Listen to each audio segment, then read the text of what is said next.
Hi hello friends, welcome back to my YouTube channel. ಎಲ್ಲರೂ ಹೆಂಗದ್ರಿ? ಎಲ್ಲರೂ ಆರಾಮದಿರ ಅಂತ ಅಂದ್ಕೊತೀನಿ. ನಾನು ಆರಾಮದ್ದೀನಿ. ಇವಾಗ ಒಂದು ಸ್ವಲ್ಪ ಧ್ವನಿ ಕ್ಲಿಯರ್ ಕೇಳಿಸ್ತಿರ್ಬೋದು ನಿಮ್ಗೆ. ನೆಕ್ಸ್ಟ್ ವ್ಲಾಗಲ್ಲಿ ಸರಿ ಹೋಗುತ್ತೆ ಅಂದ್ಕೊತೀನಿ. ಇವತ್ತು ಭಾನುವಾರ ಮಾರ್ಕೆಟಿಗೆ ಹೋಗಕತ್ತೀವಿ.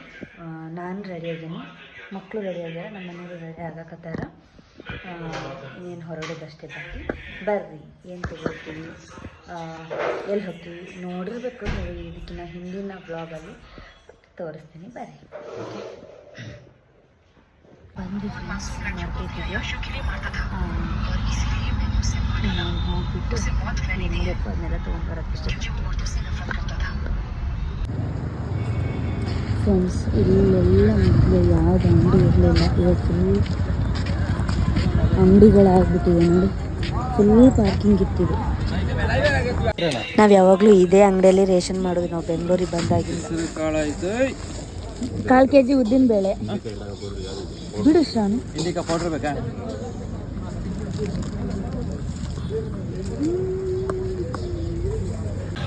ನಾವು ಯಾವಾಗಲೂ ಇಲ್ಲೇ ತರಕಾರಿ ತೊಗೊಳ್ಳೋದು. ಇದು ಕೋನದಾಸಪುರ. ಭಾನುವಾರ ಸಂತೆ ಆಕತಿಲ್ಲಿ. ತುಂಬ ದೊಡ್ಡದೇ ಇದೆ ಮಾರ್ಕೆಟು. ಆರಾಮ್ಸೆ ಎಲ್ಲ ಫ್ರೆಶ್ ಆಗಿ ಸಿಗುತ್ತೆ. ಎಲ್ಲ ತರಕಾರಿ ಎಲ್ಲ ತೊಗೊಂಡ್ಮೇಲೆ ಪಾನಿಪುರಿ ತಿಂದ್ವಿ. ಅದನ್ನು ವೀಡಿಯೋ ಮಾಡೋಕ್ಕಾಗಿಲ್ಲ, ಜಸ್ಟ್ ಒಂದು ಕ್ಲಿಪ್ ಹಾಕಿದ್ದೀನಿ ಅಷ್ಟೇ. ತುಂಬ ದಿನ ಆಗಿತ್ತು. ಓಕೆ ಫ್ರೆಂಡ್ಸ್, ಎಲ್ಲ ತರಕಾರಿ ಏನೇನು ಬೇಕು ಮತ್ತು ರೇಷನ್ನು ಎಲ್ಲ ತೊಗೊಂಡು ಇವಾಗ ಮನೆ ಕಡೆ ಹೋಗ್ತಾ ಇದ್ದೀವಿ. ಹಾಗೆಯೇ ಪಾನಿಪುರಿ ತಿಂದ್ವಿ. ತುಂಬ ದಿನ ಆಗಿತ್ತು. ತುಂಬ ದಿನ ಅಂದರೆ ಒಂದು 2 ವಾರ ಆಗಿತ್ತು. ಊರಿಗೆ ಹೋಗಿದ್ವಲ್ಲ, ಅಲ್ಲಿ 1 ವಾರ ತಿಂದಿಲ್ಲ. ಊರಿಂದ ಬಂದು 1 ವಾರ ತಿಂದಿಲ್ಲ. ಸೊ ತುಂಬ ಆಸೆ ಆಗ್ತಿತ್ತು. ಅಲ್ಲಿ ನೋಡೋಣ ನಮ್ಮ ಮನೆಯವರು ಅವರೇ ಹೋಗಿ ಕೊಡಿಸಿದ್ರು. ಖುಷಿ ಆಯಿತು. ಪಿಜ್ಜಾ ಬರ್ಗರ್ಗಿಂತ ಪಾನಿಪುರಿ ತಿಂದಿರಲಿರೋ ಸುಖನೇ ಬೇರೆ ಫ್ರೆಂಡ್ಸ್. ನಮಗೆ ಬೇರೆಯವ್ರಿಗೆ ಗೊತ್ತಿಲ್ಲ, ನನಗಂತೂ ಪಾನಿಪುರಿ ಅಂದರೆ ಭಾಳ ಇಷ್ಟ. ಆ್ಯಕ್ಚುಲಿ ನಮ್ಮ ಮನೆಯವ್ರಿಗೆ ಮದುವೆಕ್ಕಿಂತ ಮೊದಲು ಅವ್ರು ಪಾನಿಪುರಿ ತಿಂದೇ ಇರಲಿಲ್ಲ ಅನಿಸುತ್ತೆ. ನಾನು ಮದುವೆ ಆದಮೇಲೆ ಅದೇನೋ ಅಂತಾರಲ್ಲ, ಸಹವಾಸ ದೋಷದಿಂದ ಇವಾಗ ಅವರು ತಿಂತಾರೆ ಇಷ್ಟಪಟ್ಟು. ಮಾವ, ಓಯ್ ಮಾವ, ಮದುವೆಕ್ಕಿಂತ ಮೊದ್ಲೇಕ ನೀನು ಪಾನಿಪುರಿ ಏನಾದ್ರು ತಿಂದಿದ್ದೆ? ಈಗ ತಿನ್ನಕತ್ತೀಯ? ಓಕೆ ಫ್ರೆಂಡ್ಸ್, ಬನ್ನಿ ಮನೆಗೆ ಹೋಗೋಣ. ಮನೆಗೆ ಹೋಗಿ ಏನೇನು ತೊಗೊಂಡ್ವಿ ಅಂತ ತೋರಿಸ್ತೀನಿ. ಹಾಗೆಯೇ ಪ್ಲೀಸ್ ವಿಡಿಯೋ ಇಷ್ಟ ಆದರೆ ಲೈಕ್, ಶೇರ್, ಕಮೆಂಟ್ ಹಾಗೂ ಸಬ್ಸ್ಕ್ರೈಬ್ ಮಾಡೋದನ್ನು ಮರಿಬೇಡಿ. ಇನ್ಮೇಲಿಂದ ಡೈಲಿ ಹಾಕ್ತಿರ್ತೀನಿ. ಸ್ವಲ್ಪ ಹುಷಾರಿರಲಿಲ್ಲ, ಸ್ವಲ್ಪ ಊರಿಗೆಲ್ಲ ಹೋಗಿದ್ವಿ, ಹಂಗಾಗಿ ಜಾಸ್ತಿ ವೀಡಿಯೋ ಮಾಡೋಕ್ಕಾಗಿರಲಿಲ್ಲ. ಇನ್ನೊಂದೇನೆಂದರೆ ಊರಲ್ಲಿ ಯಾರಿಗೂ ಗೊತ್ತಿಲ್ಲ ನಾವು ವೀಡಿಯೋ ಮಾಡೋದು. ನಮ್ಮ ಮನೇಲೂ ಗೊತ್ತಿಲ್ಲ. ನಮ್ಮ ಮನೇಲಿ ಗೊತ್ತಿದೆ, ಇವ್ರ ಮನೇಲಿ ಗೊತ್ತಿಲ್ಲ. ಹಾಗಾಗಿ ಜಾಸ್ತಿ ವೀಡಿಯೋ ಮಾಡೋಕ್ಕೆ ಹೋಗಿಲ್ಲ. ಅವರು ಇಷ್ಟಪಡಲ್ಲ ಜಾಸ್ತಿ, ಅದಕ್ಕೋಸ್ಕರ ಸೋಷಿಯಲ್ ಮೀಡಿಯಾ ಎಲ್ಲ ಜಾಸ್ತಿ ಯೂಸ್ ಮಾಡಲ್ಲ ಅವರು. ಹಾಗಾಗಿ ಆದ್ರೂ ಸ್ವಲ್ಪ ವೀಡಿಯೋ ಮಾಡ್ಕೊಂಡಿದ್ದೀನಿ. ಅದನ್ನು ನೆಕ್ಸ್ಟ್ ವ್ಲಾಗಲ್ಲಿ ಖಂಡಿತವಾಗ್ಲೂ ಹಾಕ್ತೀನಿ. ಸೊ ಬನ್ನಿ ಹೋಗೋಣ ಮನೆಗೆ. ಈ ಮಕ್ಕಳ ಕತ್ಲೆ ಫ್ರೆಂಡ್ಸ್, ಏನೆಲ್ಲ ರೇಷನ್ ತೊಗೊಂಡಿದ್ದೀನಿ ಅಂತ ತೋರಿಸ್ತೀನಿ ನೋಡಿ.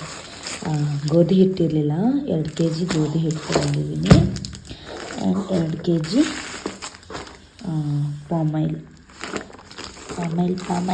ಓಕೆ, ಅರ್ಧ kg ಹೆಸರು ಕಾಳು, ಅರ್ಧ kg ತೊಗರಿಬೇಳೆ, 1/4 kg ಉದ್ದಿನಬೇಳೆ, 1 kg ಸಕ್ಕರೆ. ಇದೇನು? ಇದು ಅರ್ಧ kg ಸರ್ಫ್ ಪುಡಿ ಮತ್ತು ಒಂದು 5 ಸೋಪು ವೀಲ್. ಓಕೆನಾ? ಆಮೇಲೆ ಇದು ತೊಗೊಂಡಿದ್ದಾರೆ ಹರಿದಿದ್ದಾರೆ ಪುಡಿ. ಇದೊಂದು. ಆಮೇಲೆ 1 ಟ್ರೇ ಮೊಟ್ಟೆ. ಇಷ್ಟಕ್ಕೆ ಎಷ್ಟಾಗಿದೆ ಅಂದರೆ 1,043 ರೂಪಾಯಿ. ಓಕೆನಾ?